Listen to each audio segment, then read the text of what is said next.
लोग बहुत सारी उंगलियां किसी के ऊपर भी उठा देते हैं, लेकिन ऐसा व्यक्तित्व है चौधरी महेंद्र प्रताप जी का कि कोई व्यक्ति कहीं भी हम लोग जाते हैं, पिछले 20 दिनों से लगातार पूरे फरीदाबाद में लोगों के बीच में जाने का मौका मिल रहा है और कहीं कोई ऐसा व्यक्ति नहीं मिलता जो चौधरी महेंद्र प्रताप जी के ऊपर उंगली उठाए कि अपने 40 साल के राजनीतिक जीवन में चौधरी महेंद्र प्रताप जी ने कोई गलत काम किया हो।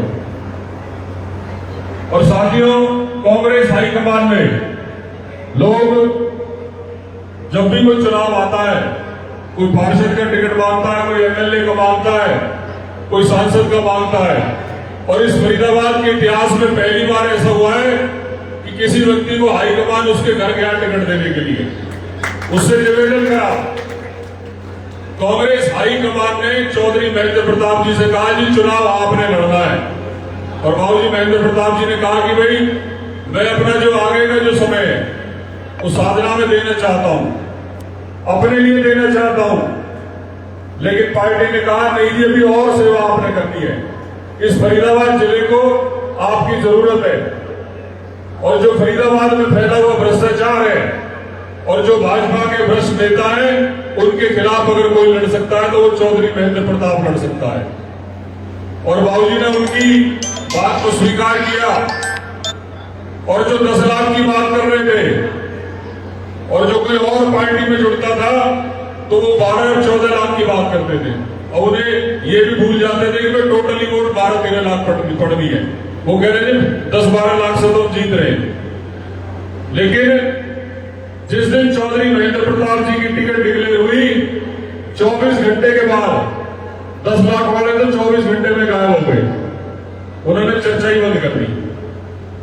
और साथियों, जैसे जैसे चुनाव दिन प्रतिदिन आगे बढ़ा, जिस तरीके से पूरे लोकसभा क्षेत्र के अंदर चौतरफा सहयोग आशीर्वाद चौधरी महेंद्र प्रताप जी को लोगों का मिल रहा है, मैं देख रहा हूं ग्रामीण क्षेत्र में तो एक तरफा माहौल चौधरी महेंद्र प्रताप जी की तरफ है, और शहरी क्षेत्र में भी आज सुबह जब हम टाउन पार्क में लोगों के बीच में चौधरी महेंद्र प्रताप जी के लिए वोट की अपील करने गए तो वो ऐसा सेक्टर है, सेक्टर 12 का जो टाउन पार्क है, जिसमें सेक्टर 14, 15, 17 आसपास के लोग घूमने आते हैं, व्यापारी वर्ग घूमने आता है, शहर की जो क्रीम है वो लोग घूमने आते हैं साथियों।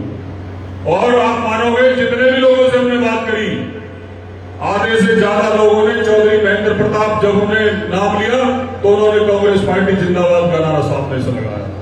तो उनकी अभिव्यक्ति अपने आप में बयान करती है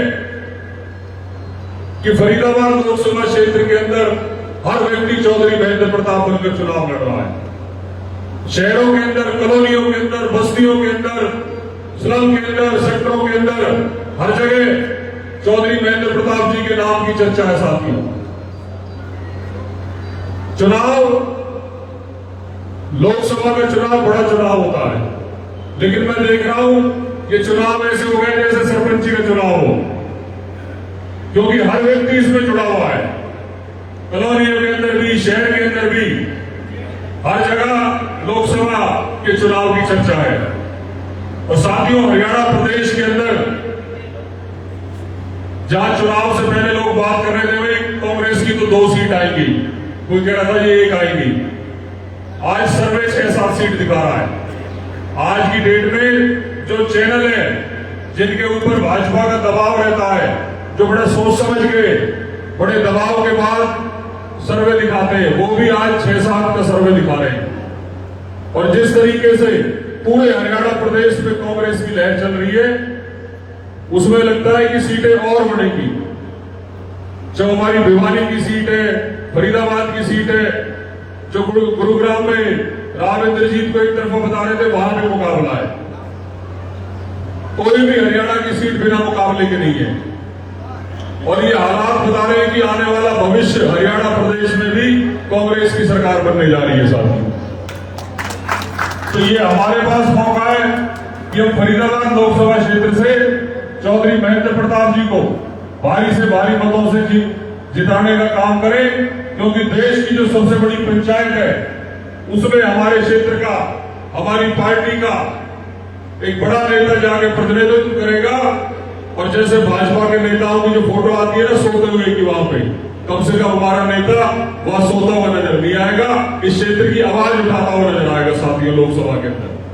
क्योंकि जब हमारे क्षेत्र का नेता लोकसभा के अंदर आवाज उठाएगा, अपनी बात रखेगा, तभी योजनाओं को यहां लेके आ पाएगा, तभी हमारे यहां काम हो पाएंगे।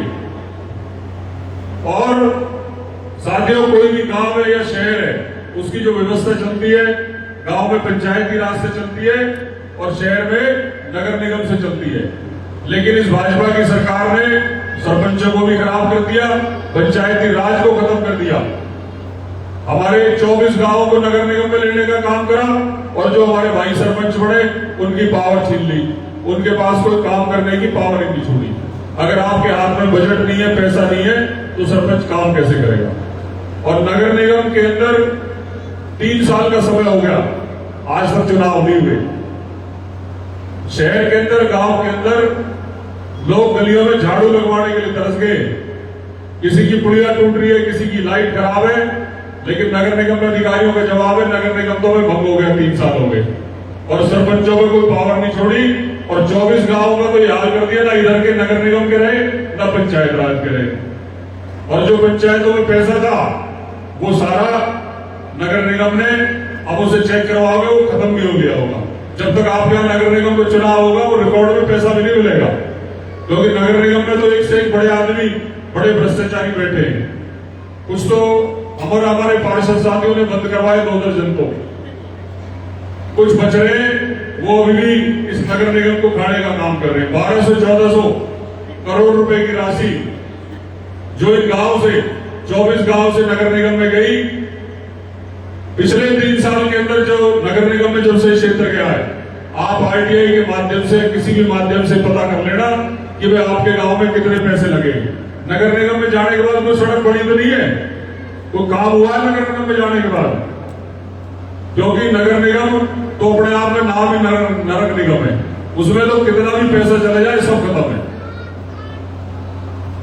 और जैसा कि मैं बाबूजी महेंद्र प्रताप जी के कई भाषणों में उनके अभिव्यक्ति में सुन रहा था कि उन्होंने घोषणा करी है कि कांग्रेस की सरकार आने पर जितने भी गांव हमारे नगर निगम में दिए, जो भी गांव संभव है उनको वापस पंचायती राज में लाया जाएगा।